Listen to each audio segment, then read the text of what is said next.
우리가 이상에서는 뭐 일정도 마찬가지지만 인간의 현실이 어떤 것인가 정확히 알아봐야 됩니다. 로마서가 기록된 이유 중에 하나가 무엇인가 하면 온 세상이 하나님의 진노 아래에 있습니다. 불의로 하나님의 진리를 막아버리니 하나님의 진노가 지금도 하늘 가운데 있다고 퍼부어지고 있습니다. 이 현상이 아마 전 세계 모든 사람에게 사로잡혀질 것입니다.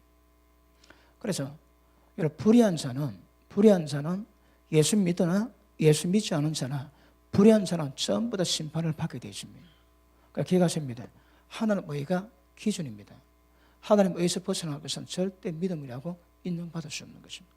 자, 잠깐 복습하면 하나님 의를 보여주는 그 예표가 있는데 그 성막의 휘장이 그렇다고 그랬지. 자, 성소에 들어가는 요 휘장이 있는데 이는 휘장이라 표현하기보다는 그 막이라 표현합니다. 여기서는 물론 출입구도 되지만 뭐 여러 가지 곤충, 벌레 들어오지 못하게 만드는 역할을 하고 성소에서 지성소 들어가는 여기는 진짜 휘장이 있습니다. 그래서 여기서 하나님이 임해 계십니다. 그런데 인간은 하나님께 못 나가는 거라. 그래서 휘장 밖에 있어야 됩니다. 휘장이 다시 못 들어갑니다. 하나님 존재가 어려운 분이요. 그분 속성이 어렵습니다. 그런데 인간은 죄이기 때문에 못 나가는 거라. 그런데 1년에 단 한 차례 짐승의 제물로 피를 뿌리면 휘장이 열립니다. 1년에 단 한 차례 들어갑니다. 그런데 예수님이 이 땅에 오셔서 십자가 지고 피를 흘림으로 이 휘장이 완전히 갈라졌습니다. 여기에 하나님 의의 소식이 다 나와 있습니다. 자, 하나님의 본질 자체가 의입니다. 그런데 인간이 하나님께 나아가기 위해서는 하나님의 의를 이루어야 됩니다. 이것이 공의입니다. 공의. 자, 이것이 율법 가운데 임해 있습니다. 율법에는 하나님의 의가 담겨 있고 하나님께 나아가는 모든 자에게 요구하시는 하나님 율법의 공의가 있습니다. 그런데 복음이 나타난 하나님의 의는 율법 외에 하나님의 의가 나타나고 율법과 상관이 없습니다. 하나님께 있는 의지만 율법에는 나타나지 않았는데 복음이 나타날 때 하나님의 의가 나타난 것입니다. 그 의가 무엇인가 하면 예수님의 사역으로 이 휘장이 갈라집니다. 여러분. 그러면 모든 자들이 하나님께 나아갈 수 있게 되었거든요. 하나님의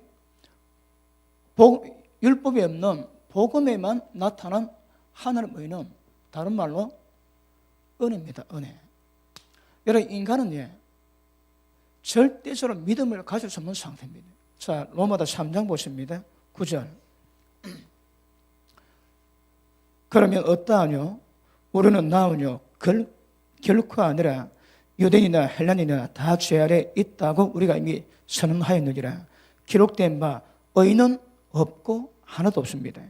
깨달은 자도 없고 하나님의 찾는 자도 없고 다 치우쳐 한 가지로 무익하게 되고 선을 행하는 자는 없나니 하나도 없도다.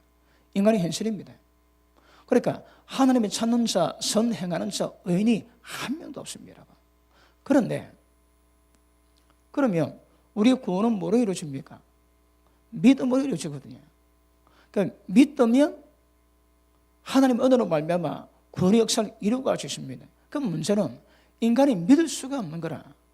하나님을 찾는 자 없고 선을 행하는 자 없고 의인이 한 명도 없답니다. 그런 상태에 있는 인간에게 하나님께서 믿으면 구원받는 것이 아니라 믿을 수 있도록 모든 과정을 다 예비해 놓으십니다. 그래서 예수 믿으면 구원받는 것이 그 믿음 자체에 하나님께서 은혜를 베푸셔서 믿을 수 있는 모든 기반을 전부 다 만들어 놨습니다.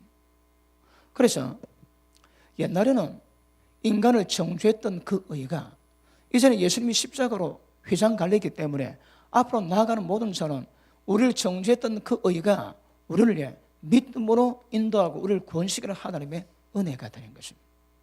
그래서 인간은 믿음을 가져준 존재가 아닙니다. 절대적인 개조 가능성 제로, 본질상 진노의 자녀임에도 불구하고 그런 우리 인간들이 은혜 받기 위한 모든 과정을 베푸신 것이 하나님의 의입니다. 의.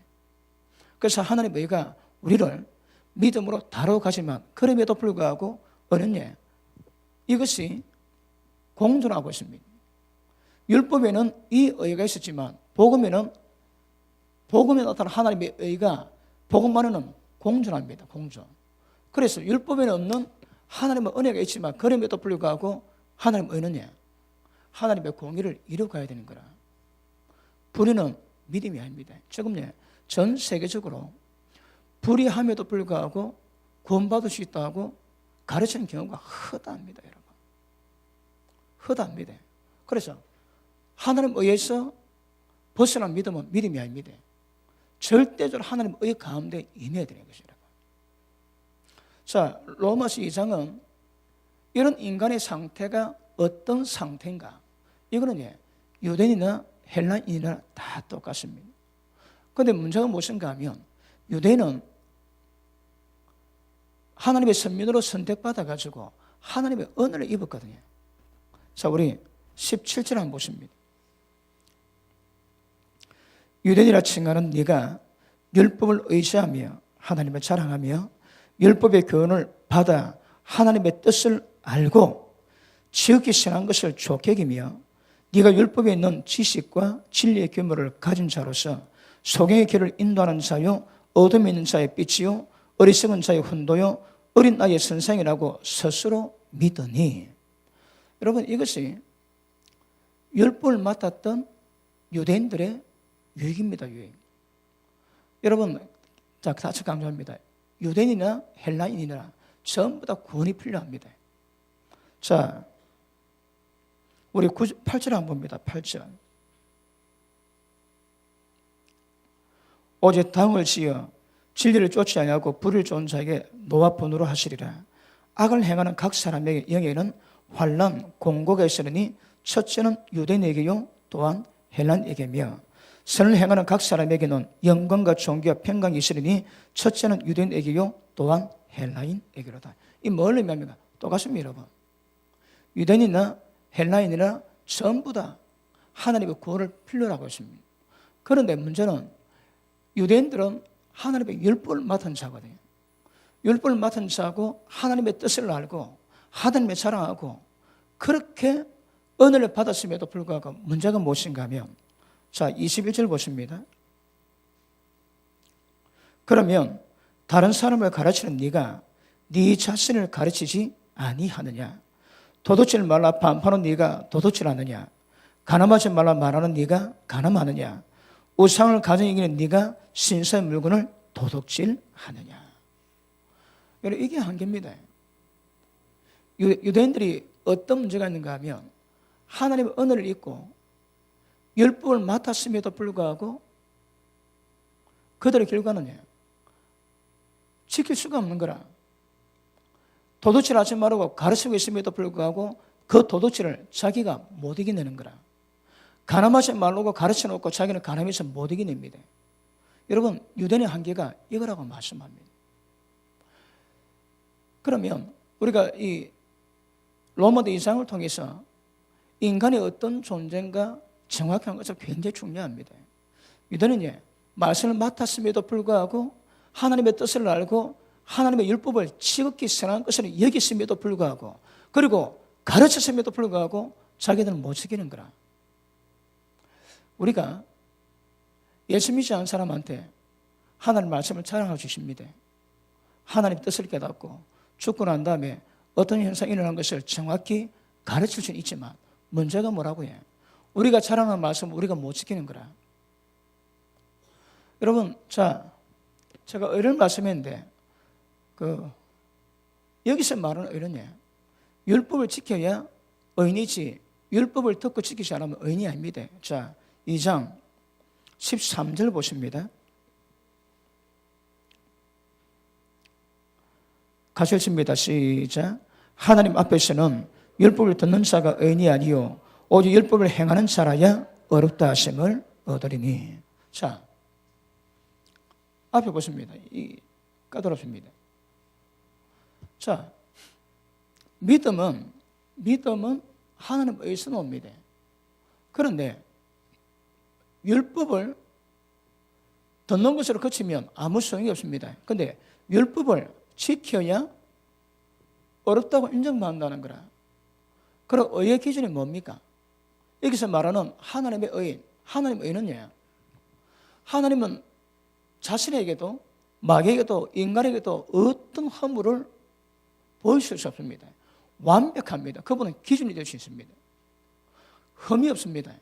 그런데 하나님 의가 의에서 믿음을 만드는데 율법을 지켜야 의인 된다고 말씀하는 거라. 그 의의 기준이 뭡니까? 율법입니다, 여러분. 율법을 듣는 자가 의인이 아니고 율법을 듣고 지키는 자라야 의인이라고 말씀하거든요. 그러면 율법의 기준이 무엇인가 하면, 의의 기준이 무엇인가 하면 율법입니다, 율법. 근데 율법, 여러분 이거 까다롭습니다. 단디 들으셔야 합니다. 율법이 하나의 의입니다. 근데 지금 많은 사람들이 율법은 폐지고 끝났다고 얘기합니다. 그렇지 않습니다. 예수님이 이 땅에 오신 목적이 율법을 완성하기 위해서 이 땅에 오셨거든요. 그리고 로마서 2장에서도 율법을 지켜야 하나님의 의를 이룰 수 있다고 얘기합니다. 그러면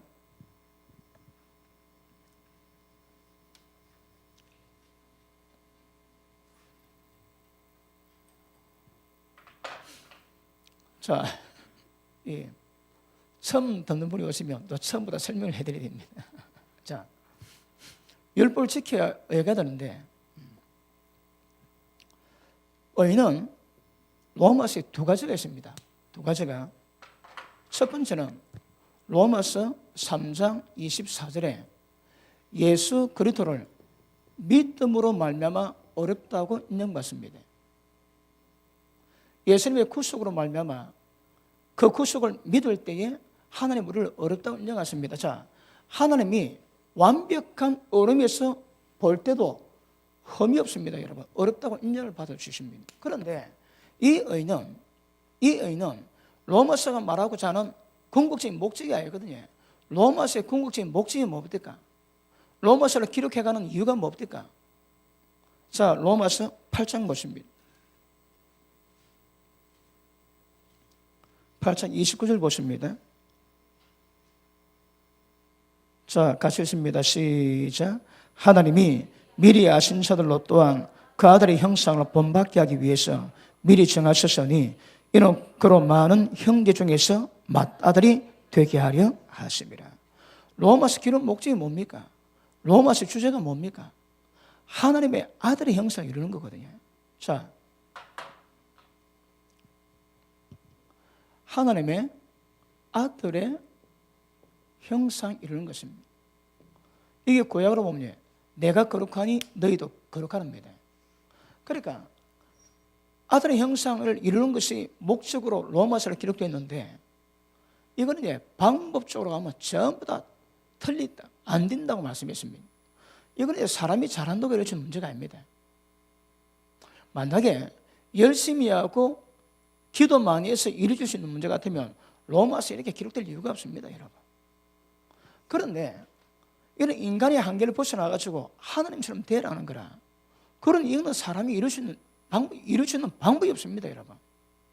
그런데 로마서 이걸 목적으로 하거든요. 그러면 로마서 1장부터 과정을 밟아가면 어떻게 아들 형상 만들 것인가, 여기서 해답을 우리가 잘 주십니다.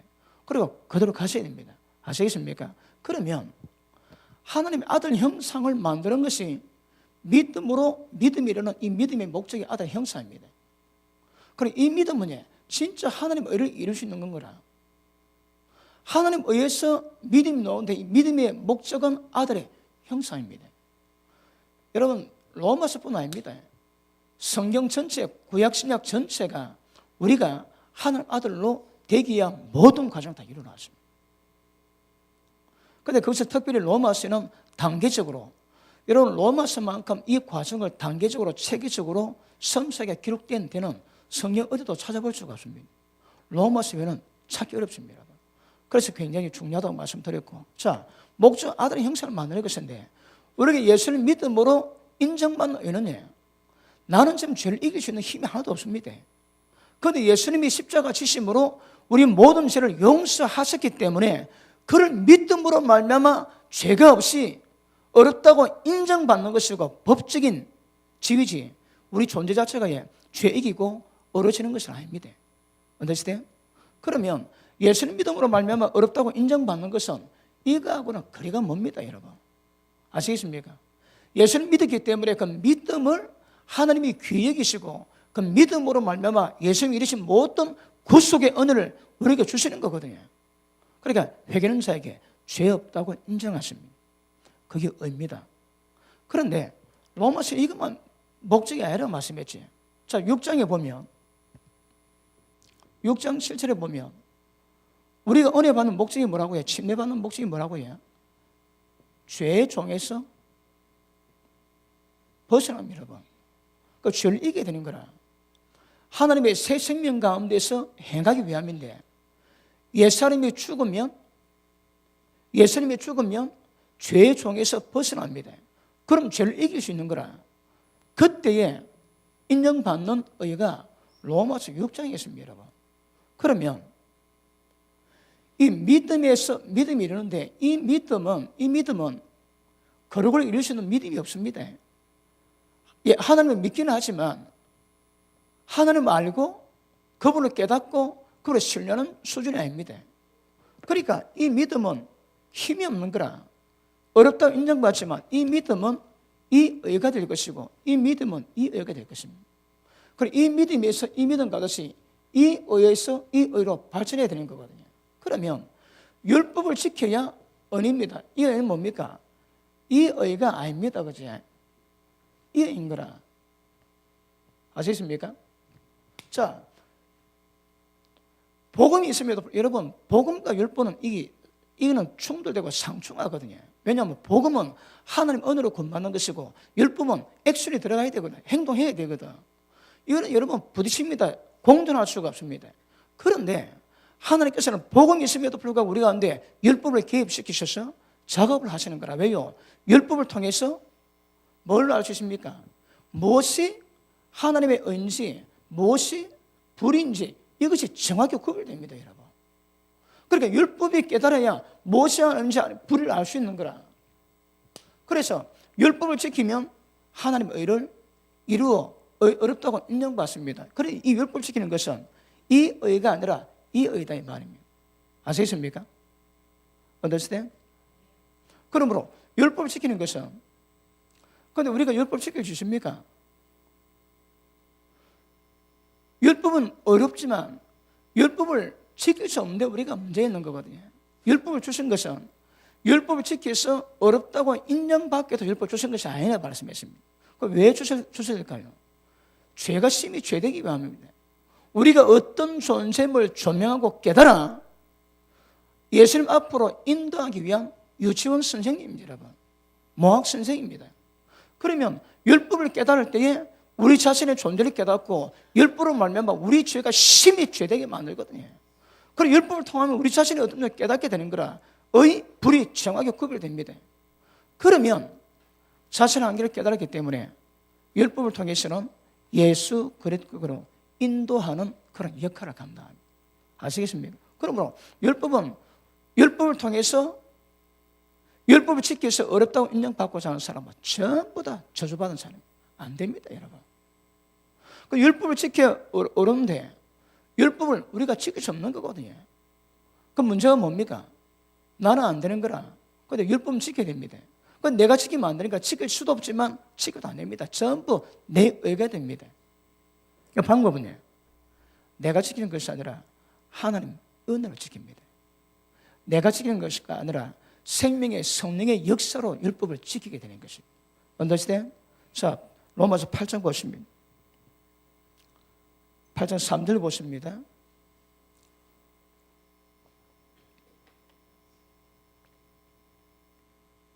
율법이 육신으로 말미암아 연약하여 할 수 없는 것을 하나님은 하시나니 육신으로 말미암아 율법을 못 지킵니다.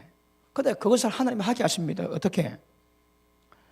그 죄를 인하여 자기 아들을 죄 있는 육신의 모양으로 보내어 육신의 죄를 정하사 육신을 쫓지 않고 그 영을 쫓아 행하는 우리에게 율법의 요구를 이루어지게 하려 하십니다. 육신 쫓지 않고 영을 쫓아가야 됩니다. 핵심이 육신 안 됩니다. 육신으로 율법 지키자 하면 전부 다 저주 아래 있습니다. 육신으로 율법을 못 지킵니다. 방법은요, 육신을 쫓지 않고 그 영을 쫓아갈 때 우리 가운데 생명의 법을 집행하시는 성령의 역사를 따라갈 때에 모든 율법을 이룰 수 있도록 하나님께서 은혜를 베푸십니다. 아시겠습니까? 자, 앞에 보십니다. 자, 설명 이해되십니까? 이해가 안 되면 또 계속 보셔야 됩니다. 그러므로 율법을 지켜야 의인 것은 안에 많은 함수가 있거든요. 그러니까 이 율법을 지키는 것은 위의 의가 아니고 밑의 의를 인정하는 것이고, 율법을 지킨다는 것은 하나님의 의를 깨닫고 모든 죄를 이겨내고 하나님의 의를 지켜갈 수 있는 수준이 되는 거거든요. 그러니까 이건 인간의 힘으로는 안 된다 이 말입니다. 그러니까 하나님 은혜, 생명의 성령의 역사를 따르면 모든 율법을 전부 다 지키게 만들어 주십니다. 그러니까 이게 복잡한 건 아니지만 좀 까다로울 수 있거든요. 그런데 성경은 로마서 2장에서 벌써 율법을 지켜야 하나님의 의해서 어렵다고 인정받는다고 말씀하십니다. 결국 율법 지키셔야 됩니다. 아시겠습니까? 그런데 바리새인의 문제가 뭔가 하면 율법을 가지고 있습니다. 여러분, 지금 로마서 2장에서는 이방인의 죄와 유대인의 죄를 동시에 말씀하고 있는데, 유대인의 죄와 이방인의 죄가 상태가 다릅니다. 자, 이걸 깨달았다 한번 지웁니다.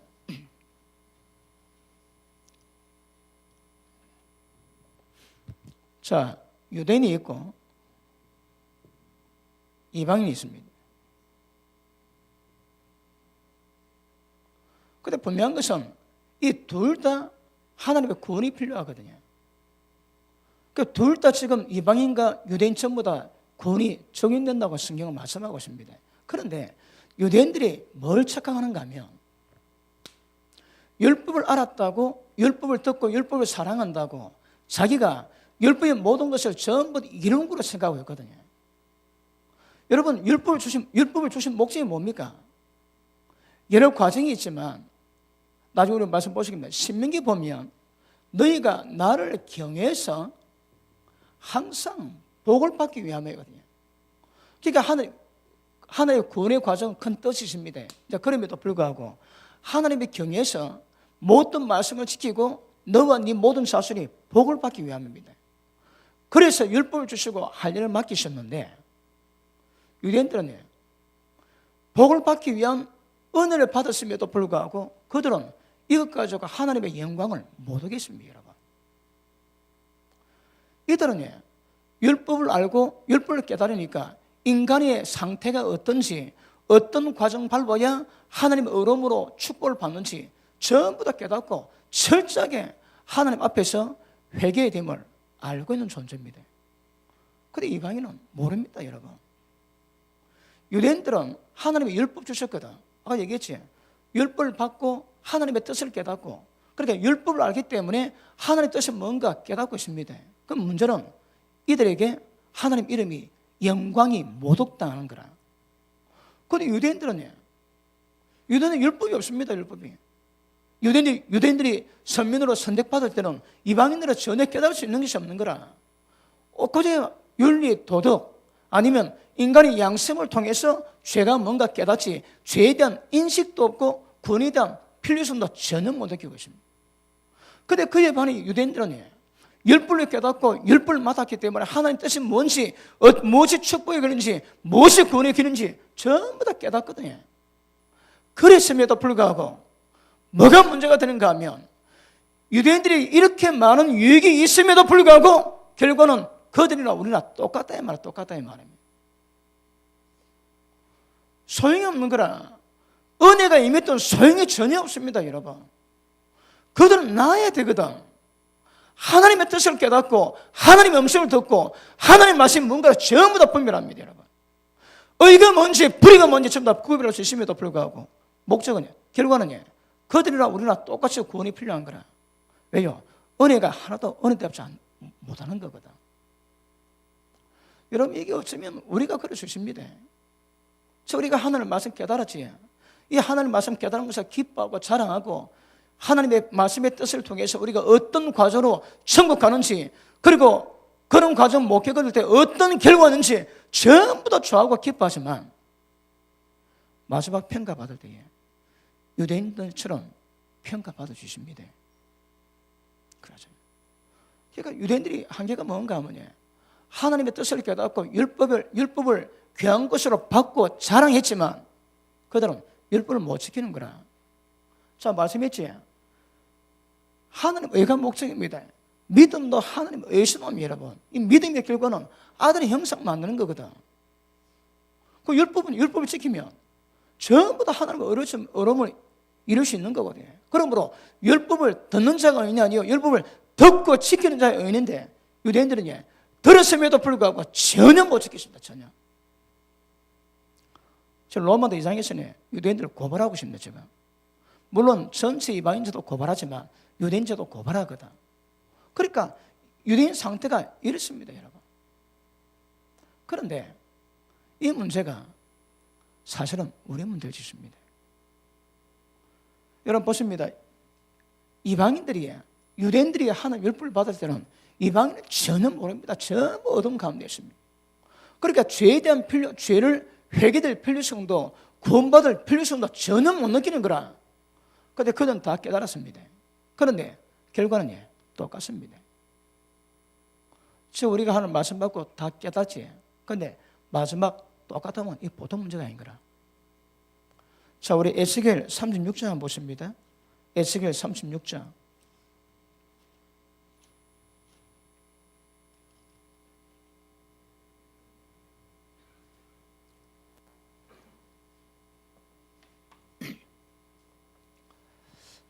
율법은 지키셔야 됩니다.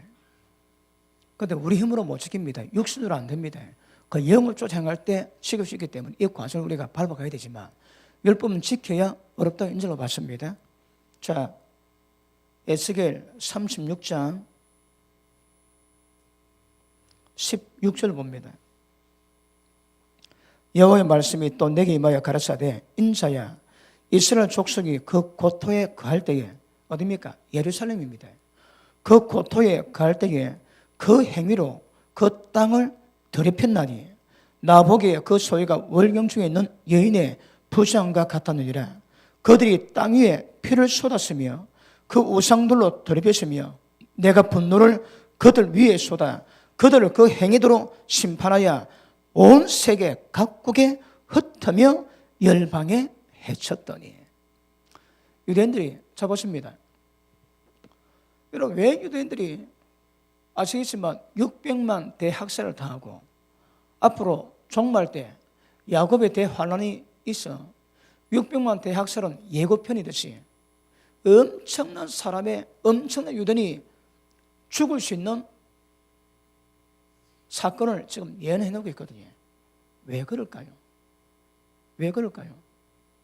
이렇게 가십니다. 이방인은 유대인들이 율법 받을 때 이방인들은 법이 뭔지 모르는 거라. 그런데 유대인들은 하나님의 법을 깨달았습니다. 그러니까 진리를 아는 거라. 그럼에도 불구하고 죄 짓거든. 그래 심판이 큰 겁니다, 여러분. 그 알고 있을 때 모를 때 이건 차이가 나는 거라. 유대인들은 전부 다 하나님 뜻이 무엇인가 알고 있다가 죄를 범하니까 심판이 굉장히 심각하게 임하는 것입니다. 그런데 하나님께서 이스라엘 백성이 율법의 말씀을 받았음에도 불구하고 지키지 않음으로 말미암아 단계있지. 집안, 또 어린 아이, 그 다음에 사업, 짐승들, 그리고 성소, 맨 마지막 안 되면 자식의 고기 식인종에 나오게 됩니다. 식인종이 나왔음에도 불구하고 말씀에 불순종할 때 하나님께서는 온 세상 열방으로 흩어버렸습니다. 그래 칼이 따라다니게 만드는 거라. 그냥 흩어진 정도만 아니라 그들이 가는 곳마다 하나님의 칼이 따라다닙니다. 저주가 따라다니는 거라. 그 이스라엘 백성이 굉장히 고통을 받았는데, 그런데 하나님이 그들을 흩고 난 다음에 어떻게 하시겠다고 예언의 말씀하고 있습니다. 계속 보십니다. 19절 그들을 그 행위대로 심판하여 각국의 흩으며 열방이 흩었더니 그들이 이른바 그 열국에서 내 거룩한 이름이 그들로 말미암아 더러워졌나니. 자, 문제는 뭡니까? 자, 보십니다. 유대인들이 하나님의 율법을 알고 주님의 뜻을 깨닫고 있음에도 불구하고 범죄함으로 말미암아 온 세상 열국에 다 쫓겨났습니다. 그런데 그들은 죄 범함으로 거리되어 있지만 문제가 발생합니다. 문제가 뭡니까? 하나님의 이름이 모독당한 거라. 이스라엘 백성은 자기 지은 죄 때문에 대가를 받는 것이지만 그럼에도 불구하고 그들에게 있는 하나님의 거룩한 이름은 온 세상 가운데 더럽힘을 받습니다. 그 하나님께서 이걸 해결하십니다. 자, 밑에 보십니다. 21절 보십니다. 그러므로 너는 그런 이스라엘 족속에 들어간 그 열국에서 더럽힌 내 거룩한 이름을 내가 아꼈노라. 그러므로 너는 이스라엘 족속에 이르기를 주 여호와의 말씀에 이스라엘 족속아 내가 이렇게 행함은 너희를 위함이 아니요 너희가 들어간 그 열국에서 더럽힌 나의 거룩한 이름을 위함이라.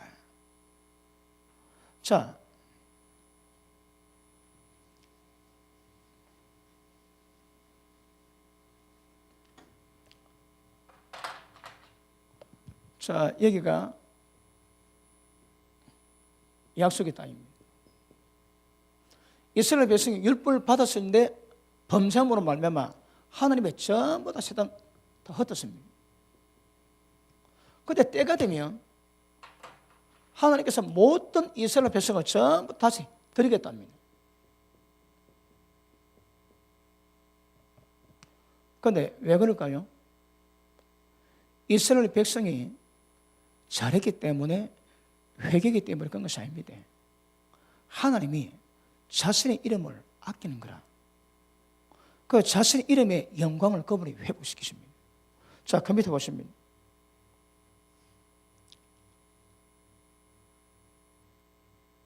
22절 다시 볼게요. 그러므로 너는 이스라엘 족속이 이르기를 주 여호와의 말씀에 이스라엘 족속아 내가 이렇게 행하면 너희를 위함이 아니요 너희가 들어간 그 열국에서 더럽힌 내 거룩한 이름 때문에 그렇다 하시겠다 하시는 거라. 아시겠습니까? 자, 이스라엘 백성이 범죄했을 때 하나님 회복시키는 방법이 무엇인가 하면 전부 다 고토로 다시 드리겠지만 이 하는 목적이 뭔가 하면 하나님이 이스라엘 백성보다 하나님이 하나님 이름을 아낀다 하거든요. 그래서 회복됨으로 말미암아 물론 이스라엘 백성이 모든 처지에서 회복되는 것이지만 그 안에는 하나님이 하나님의 이름을 거룩하게 회복시키십니다. 그럼 이스라엘 백성이 회복될 때에 이스라엘 백성과 전혀 관계없는 거라. 하나님 우리에게 은혜 베푸십니다. 그러면 하나님 우리에게 은혜 베푸실 때 그 왜 은혜 베푸실까요? 우리가 하나님의 은혜 받을 만한 조건이나 자격이 있겠습니까? 전혀 없습니다. 여러분. 전혀 없습니다. 그러니까 인간의 상태는 아무것도 모르고 아무것도 할 줄 모르고 아무것도 채울 수 없는 상태입니다. 그런데 하나님께서 은혜를 베푸시고 그리고 만세전에 계획이십니다. 세상 창조하기 전에 예수님을 통해서 우리를 구원받게 하시고 하나님 뜻 따르는 모든 자에게 거룩함 입은 자, 아들의 형상을 본받는 모든 자로 천국에 들어와서 영원히 영생 복락하는 거 하나님이 정해놨습니다. 그러니까 하나님의 은혜요 일방적인 은혜임에도 불구하고 하나님이 영원전부터 계획하신 그분의 역사입니다. 이스라엘 백성이 구원되고 회복되는 것에 그들이 잘해서 이렇게 병은 하나도 없다 이 말입니다. 다른 말로 전폭적인 하나님의 은혜입니다. 은혜. 우리가 하나님 은혜를 받고 믿음을 가지고 하나님 알아 거룩하게 되는 모든 과정들이 전폭적 하나님 은혜입니다. 은혜. 이것이 하나님 의미입니다. 뭘 말하는가 하면 성경은 포커스를 하나님께 맞춥니다. 그럼 인간이 이스라엘 백성이 하나님께서 범죄해서 쫓겨났다가 회복시키실 때에 이스라엘 백성이 회개했거나 이스라엘 백성하고는 전혀 관계없는 문제입니다. 하나님이 일방적으로 교회 가시고 일방적 은혜를 베풀어 주시는 거라. 그러면 우리가 하나님 앞에 나아갈 때에 가장 중요한 것이 하나님이 어떤 분이시고 우리가 어떤 존재인가 이거 아는 게 굉장히 중요합니다. 하나님이 어떤 존재인가 정확히 깨닫고 뭘 하든지 하나님 앞에서 하나님의 의해서만 전부 다 이루어져 갑니다. 절대 우리가 우리의 은혜, 우리 잘난 기획병은 전혀 없다 이 말입니다. 전폭적인 하나님의 은혜임을 아실 수 있기를 주님 이름으로 축복합니다.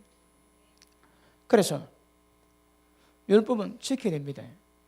율법은 지켜야 되는데 율법을 지킬 수 없을 때에 하나님께서 역사하셔서 모든 율법을 지킬 수 있도록까지 이루어 가시는 것이 하나님의 의입니다. 의. 하나님의 은혜요 하나님의 의임을 아실 수 있기를 바랍니다. 자, 우리 말라기 1장 봅니다. 말라기 1장.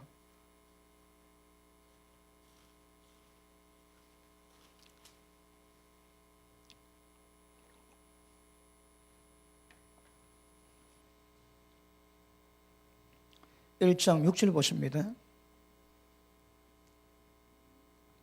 내 이름을 멸시하는 제사장들아, 나 만군의 여호와가 너희에게 이르기를 아들은 아비를 종은 그 주인을 공경하나니 내가 아비를 친데 나를 공경함이 어디 있느냐, 내가 주인을 친데 나를 두려움이 어디 있느냐 하나 너희는 이르기를 우리가 어떻게 주 이름을 멸시하였나이까 하는도다. 여러분, 이 유대인들이 상황이 어떻습니까? 전혀 자신을 모르는 거라. 하나님은 너희가 내 거룩한 이름을 멸시했다고 얘기하는데 하늘 우리가 언제 그랬냐 반문합니다. 자, 그 밑에 7절 봅니다. 너희가 더러운 떡을 나의 단에 드리고도 말하기를 우리가 어떻게 주를 더럽게 하였나이까 하는도다. 이는 너희가 주의 상은 경멸히 여길 것이라 말함을 이랍니다. 어쨌다고 해요? 하나님은 경멸에게도 괜찮다고 얘기해놓고 하나님 앞에 우리가 언제 그러냐고 다 오래발 내밉니다. 좀 유대인이 그렇다고 얘기할 거거든요. 결국은 지금 로마서 2장에서 말씀하고 있는 유대인들이 결국은 우리 자세입니다. 그 아세입니다. 그런데 그래 놓고 주의 상은 경민에게도 괜찮다고 얘기하면서 더러운 것을 드림에도 불구하고 하나님이 내는 멸시한다 할 때 우리가 언제 그랬나고 다고적입니다. 그 밑에 보십니다. 우리가 어떻게 주를 더럽게 하였나이까 한도다. 이는 너희가 주의 상은 경멸히 여길 것이라 말하는 이남이니라. 만군의 여호와니노라. 너희가 눈먼 희생으로 드리는 것이 어찌 악하지 아니하며 저는 것 병든 것으로 드리는 것이 어찌 악하지 아니하냐. 이제 그것을 너희 총독에게 드려보라. 그가 너를 기뻐하겠느냐 너를 간합하겠느냐. 자, 보십니다. 이스라엘 백성이에요. 여기서 제사장입니다. 하나님께 제물을 드릴 때에 제일 좋은 것도 안 드리는 거라. 눈먼 것, 병든 것, 저는 것 드립니다. 다시 말하면 드려도 하나도 안 아까운 것. 제가 제주도 목장에 좀 있어봤는데 그때 많은 사건을 말해봤습니다. 그런데 한 암소가 철조망을 지나가다가 까딱하면 철조망에 눈 찍히면 눈이 안 보입니다. 그 눈이 실명되는 거라. 근데 어느 한 소가 한쪽 눈이 찔려가지고 실명되는데 이게 나중에 눈이 퉁퉁 붓고 그 다음에 안에는 눈동자를 씌워가지고 쑥 꺼지는 거예요. 근데 한 번은 그 소 가까이 가서 봤는데 뭐가 꼬물꼬물 움직이는 거라. 그래 가까이 가서 보니까 그 눈이 썩어가지고 눈동자 속에 고등이가 버글버글하다 버글버글해. 야, 가까이서 보니까 살아있는 소 눈에 고등이가 수천 마리 들어가 있는데 야, 그건 못 보겠습니다. 그런데 제사장들이 하나님께 그런 거 드리는 거라. 아이고 어차피 병든 거 그래서 드려도 하나도 아깝지 않은 것을 드리고 생생내지. 하나님은 너희가 내 이름을 멸시한다 하시는 거라.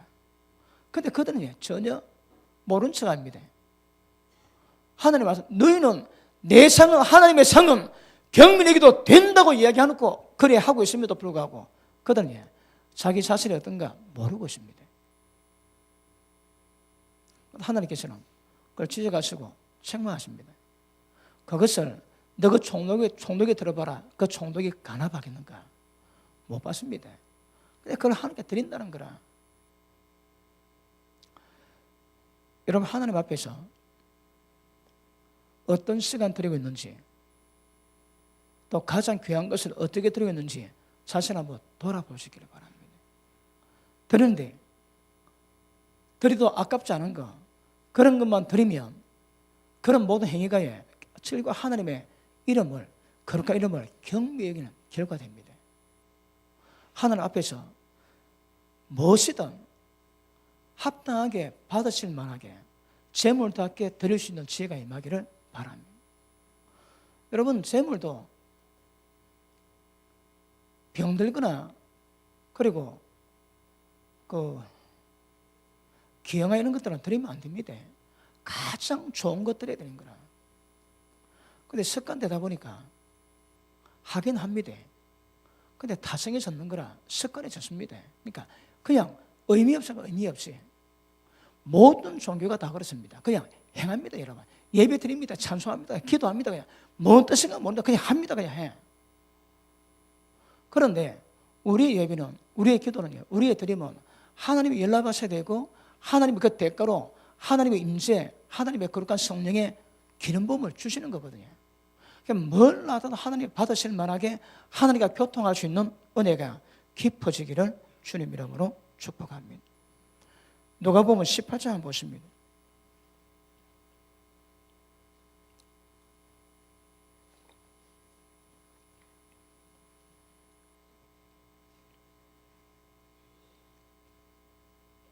(18장)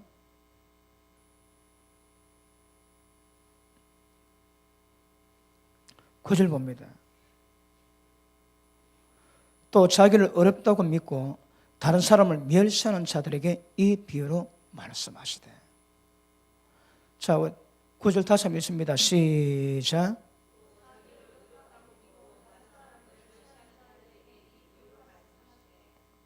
지금은 유대인들이 그랬다고 제가 포커스를 맞춥니다. 결국은 이것이 우리의 말씀이 되어야 되거든요. 자, 예수님 뭐라고 말씀하시는가 보십시다. 두 사람이 기도하러 성전에 올라가니 하나는 바리새인이요 하나는 세리라. 바리새인은 서서 따로 기도하여 가라되 하나님이여 나는 다른 사람들 곧 토색 불의 간음을 하는 자들과 같이 아니하고 이 세리와도 같이 아니함을 감사하나이다. 나는 일회에 2번씩 금식하고 소득의 11조를 드린나이다. 이렇게 기도해야 돼요. 그러니까 남은 우습게 보는 거라. 그러니까 자기를 존귀하게 보지. 그러니까 자기는 하나님 말고 모든 말씀을 지키게 한다고 하나님 앞에서 떠벌리고 있습니다. 그 밑에 보십니다. 13절. 자, 읽습니다. 시작.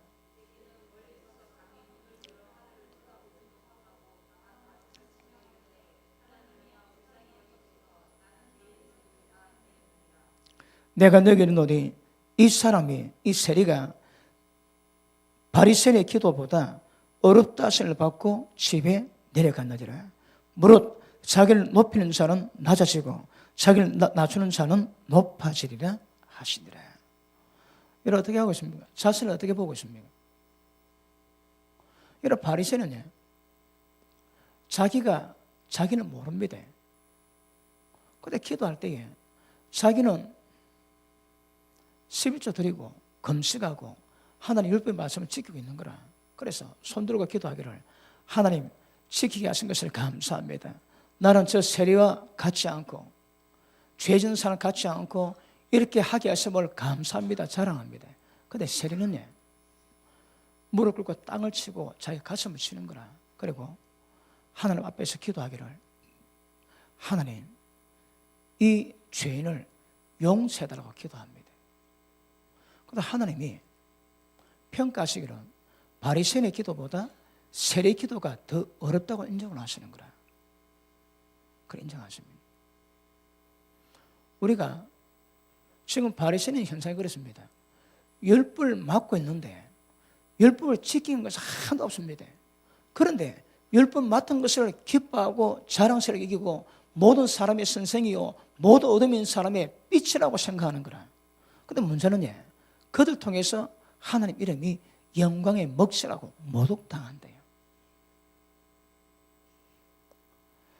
여러분, 자신을 아는 것은 굉장히 중요합니다. 그 십자가가 왜 필요할까요? 우리의 죄인과 우리의 죄악과 허물과 연약함이 있거든요. 그래서 우리의 연약함과 죄를 깨달을 때마다 십자가를 필요로 합니다. 그런데 자기가 어떤 자인지, 자기가 어떤 죄가 있는지 모르는 자에게는 절대 십자가도 의미가 없습니다, 여러분. 자기 죄를 깨닫고 주께 겸손하게 나아가는 자라야 십자가 의미가 있고 십자가 능력이 있지. 자기 죄가 뭔지 전혀 깨닫지 못하는 자는 십자가가 수백 개 있어도 아무런 소용이 없습니다. 자신을 아는 게 굉장히 중요합니다. 자신을 알기 위해서는 율법을 통해서 조명받을 때 자기가 어떤 모습임을 깨닫게 될 수가 있을 것입니다. 그러므로 바리새인은 자기를 옳다 여기지만 세리는 죄 있는 것을 깨닫고 하나님께 도움을 구하고 겸손하게 은혜를 구하거든요. 여러분, 결국 우리 인간의 문제는 다 죄의 문제입니다. 다 죄의 문제입니다. 그러니까 죄에 대한 율법을 통해서 죄에 대한 자각이 있고 율법을 통해서 자신 안에 있는 죄가 무엇인가 깨달은 사람은 반드시 팔복의 은혜 누립니다. 그런데 그렇지 못한 사람은 그럴 일이 없는 거라. 자, 우리 마태복음 5장 보십니다.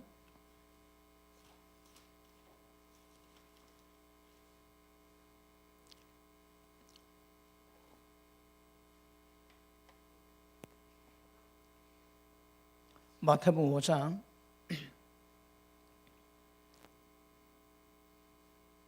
3절 보십니다. 시작. 자, 팔복의 첫 출발의 복입니다. 뭡니까?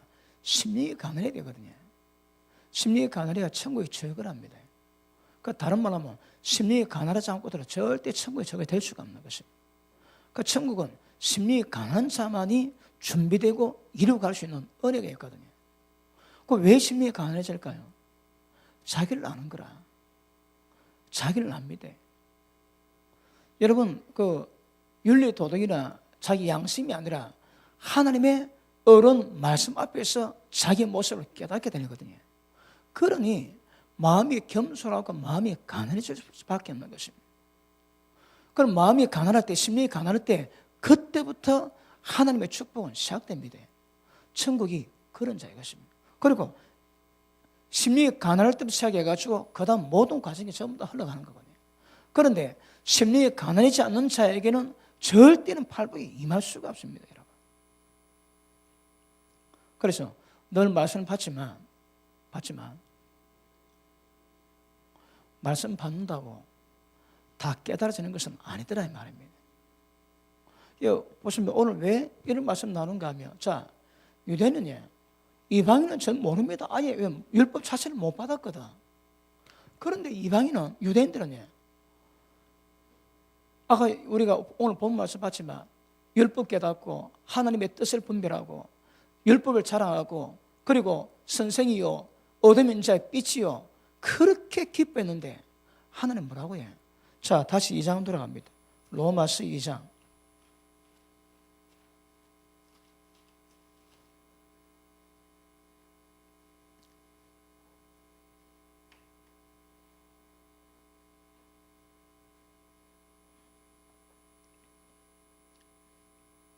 자, 17절. 유대인이라 칭하는 네가 율법을 의지하고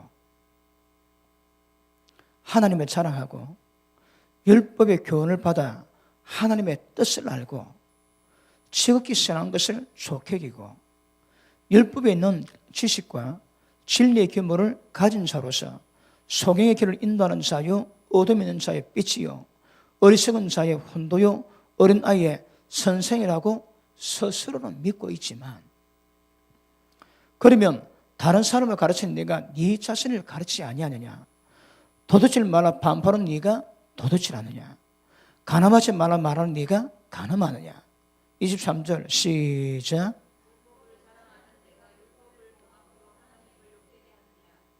다시 시작.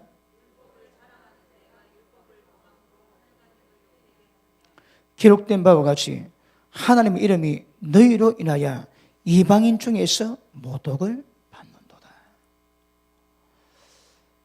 분별하셔야 됩니다.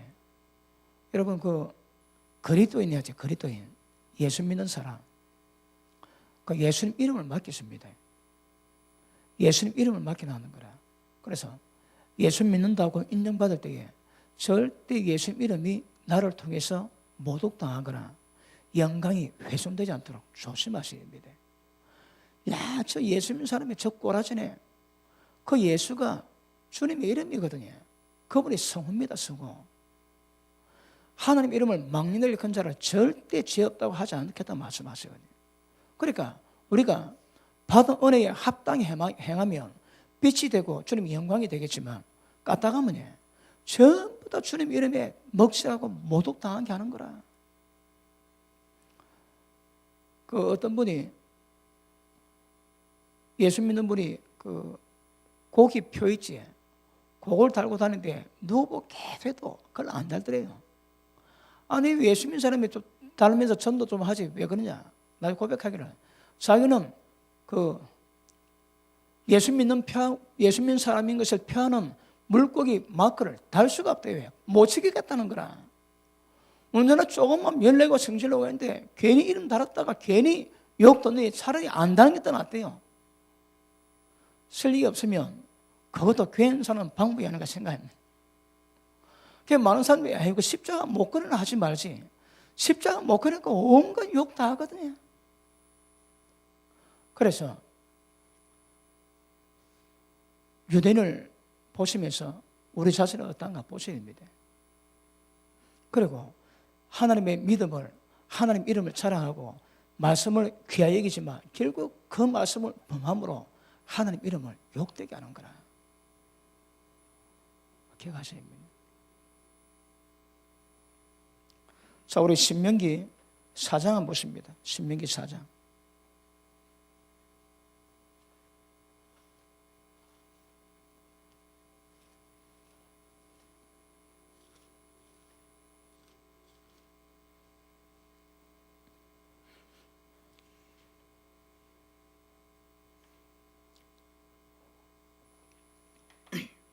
자, 찬탄해 봅니다. 32절. 네가 있기 전 하나님의 사람을 세상에 창조하신 날보다 지금까지 지나간 날을 상고하여 보라. 하늘 이 끝에서 저 끝까지 이런 큰 일이 있었느냐? 이런 일을 들은 적이 있었느냐? 이게 무슨 말씀입니까? 어떤 국민이 불 가운데서 말씀하시는 하나님의 음성을 너처럼 듣고 생존하였었느냐? 이런 이스라엘 백성을 말합니다. 지금 이제 1세대는 죽고 2세대들에게 복음을, 이거 율법을 다시 한번 전하면서 지금 하는 말씀인데, 이스라엘 백성은 이렇게 특별한 은혜 받았습니다. 불 가운데 나오는 하나님의 음성을 듣고 사람 존재 없답니다. 그런데 이스라엘 백성은 그런 음성을 들음에도 불구하고 죽지 않고 살아있는 은혜 입었습니다.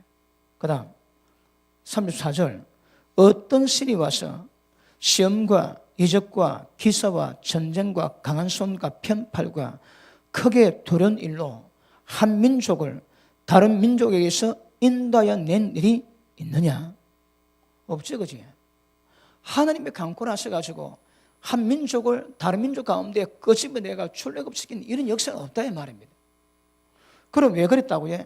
이것은 다 너희 하나님 여호와께서 애굽에서 너희를 위해서 너희 목전에서 행하신 일이라. 누구 위해서요? 이스라엘을 위해서 하나님이 직접 이스라엘 눈앞에서 이걸 행하셨대요. 자, 그다음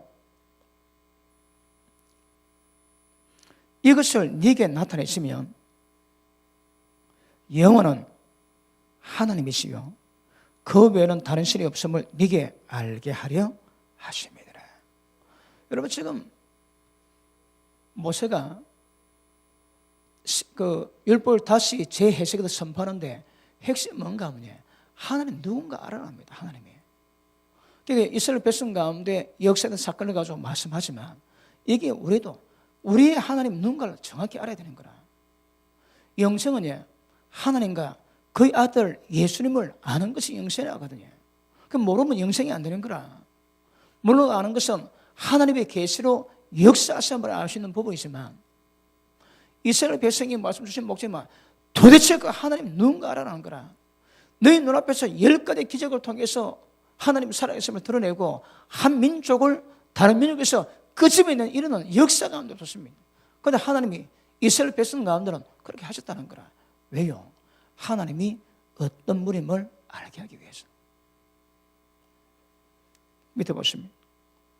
36절 여호와께서 너를 교훈하시려고 하늘에서부터 그 음성을 너로 듣게 하시며 땅에서는 그 큰 불을 네게 보이시고 너로 불 가운데서 나오는 그 말씀을 듣게 하셨느니라.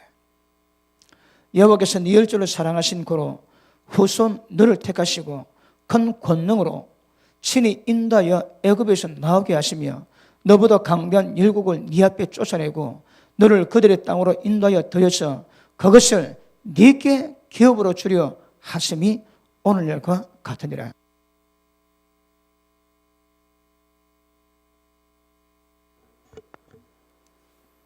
(39절) 그런즉 너는 오늘날 상천하지에 오직 여호와는 하나님이시요 다른 신이 없는 줄 알아 명심하고 오늘 내가 네게 명하는 여호와의 규례와 명령을 지키라.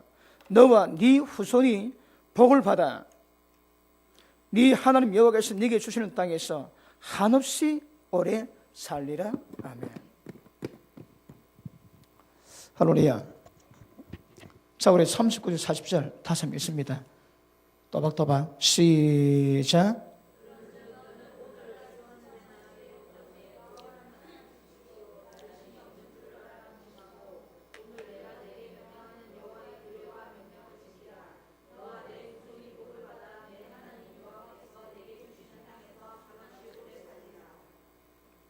아멘. 하나님이 이스라엘 백성을 인도할 때 왜 인도했을까요? 그들의 의인 아닙니다. 구원받은 자 아닙니다. 그들을 불러내가지고 그들을 하나님 백성 삼으시고 하나님 인도 따라 말씀에 순종하기를 요구하십니다. 구원 과정을 이루가기 위함이거든요. 그래서 그들을 거점을 내시고 하나님이 어떤 분이 있음을 이스라엘 백성에게 깨닫게 하기 위해서 역사와 기적과 그리고 큰 불에서 나오는 음성을 듣게 하시고 하늘에서 오는 음성을 듣게 하시고 역사를 베푸십니다. 왜요? 하나님이 어떤 분임을 알게 하기 위해서. 계시에는 하나님 아는 자 없습니다. 그런데 이스라엘 백성에게는 하나님이 직접 이렇게 역사하셨습니다. 오늘 우리에게는 성령께서 우리 가운데 계시로 역사하시는 거라. 그러면 성령의 계시로 말미암아 하나님의 깊이 있게 인식하고 만나는 사람이 있는가 하면 전혀 모르는 사람이 있을 수 있습니다. 여러분에게 하나님은 어떤 분입니까? 그거 확인하셔야 합니다. 상선하지에 하나님 같은 분 없습니다. 그리고 무슨 일이 있든지 전폭적으로 맡기고 의지하고 신뢰해야 될 분으로 삼으시고 온 삶 속에 하나님 그렇게 대하시는 여러분 될 수 있기를 바랍니다. 여러분 문제만 하면 어떻게 합니까? 먼저 일 풀다가 정 안 되면 기도하지. 왜요? 하나님 순서가 맨 뒤에 있는 거라. 그러니까 여러분에게 하나님은 별 벌레 없는 존재가 되십니다. 여러분에게 진짜 하나님의 인식이 된다면 우리 인생 가운데 무슨 일 만나든 어떤 문제였든 가장 먼저 하늘 앞에 기도하고 하나님께 간구하고 하나님을 의지할 겁니다. 그런데 하나님이 계시가 안 되는 거라. 하나님 인식이 안 됩니다. 그러니 예수 믿고 있음에도 불구하고 예수 믿는다고 자랑하고 구원을 자랑하지만 사실은 로마서 2장의 유대인과 똑같은 상황이 재현되거든요. 오늘 숙제입니다. 하나님 아는 것은 아들의 소원대로 계시를 받은 자 외에는 아는 자가 없습니다. 에베소서 1장 한번 보십니다.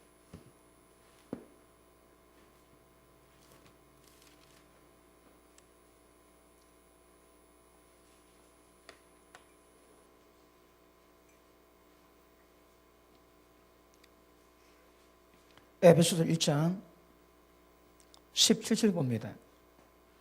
우리 주 예수 그리스도의 하나님 영광의 아버지께서 지혜와 계시의 영을 너에게 주사 하나님을 알게 하시고, 자, 영광의 아버지께서 지혜와 계시의 영을 너에게 주사 하나님을 알게 하시고, 하나님께서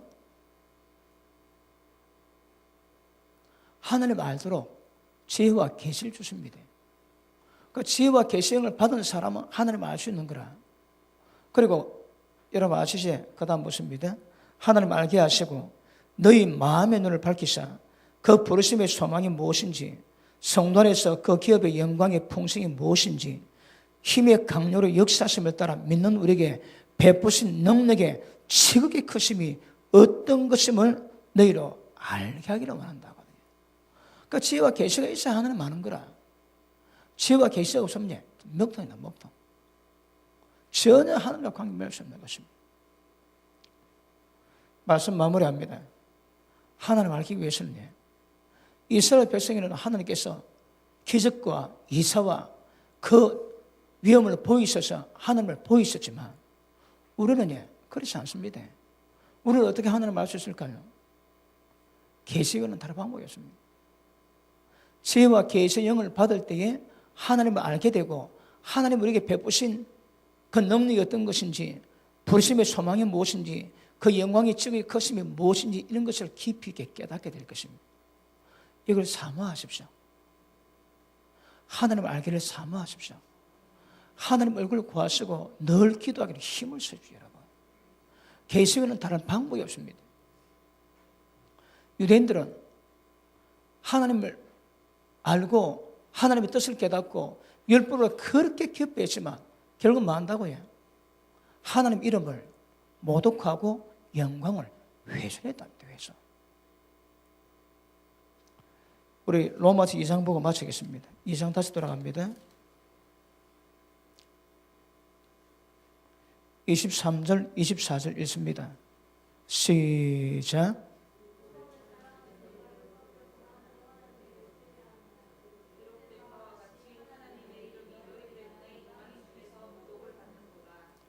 율법을 자랑한 사람이 율법을 범하면 하나님을 욕되게 합니다. 그래서 은혜가 깊어지시기 바랍니다. 자, 25절 봅니다. 네가 율법을 행한 적 할례가 유익하나 말 율법을 범한 적 할례가 무할례가 되었느니라. 할례가 뭔 필요십니까, 여러분? 율법 안 지키면 그 할례가 뭔 소용이 있습니까? 근데 할례 안 받아도 율법 지키면 할례 받은 자와 똑같을 수 있는 거거든요. 어려움은 율법 지킬 때 어렵다 인정받습니다. 그러기 위해서는 하나님을 아셔야 됩니다. 우리는 성령의 계시 위해서는 하나님 알 방법이 없습니다. 하나님께서 지혜와 계시력으로 충만하게 하셔야 하나님을 알게 됩니다. 이건 여러분의 숙제입니다, 여러분. 여러분의 숙제입니다. 그래서 사모하시고 늘 주님 얼굴을 구하시고 주께 기도로 가까이 하셔서 하나님의 깊이 있게 깨닫고 인식하셔서 그 하나님 은혜 가운데 여러분의 삶이 이루어지기 바랍니다. 자, 유대인의 결론이 뭡니까? 하나님이 유대인 가운데 뭘 얘기하십니까? 하나님은 다른 분이 없습니다. 모든 은혜, 모든 역사, 모든 축복은 전부 다 하나님 다 이루어 가십니다. 구약의 결론은 하나님 깨닫고 하나님께로 가는 겁니다. 이게 결론입니다. 우리 신약에는 하나님의 계시가 임해야 하나님을 알 수 있거든. 성령의 계시가 깊어져야 하나님을 알 수 있습니다. 그래야 여러분 삶이 하나님의 은혜 가운데 믿음의 삶을 이루게 될 것입니다. 기도합니다. 하나님 감사합니다. 주의 말씀을 통해서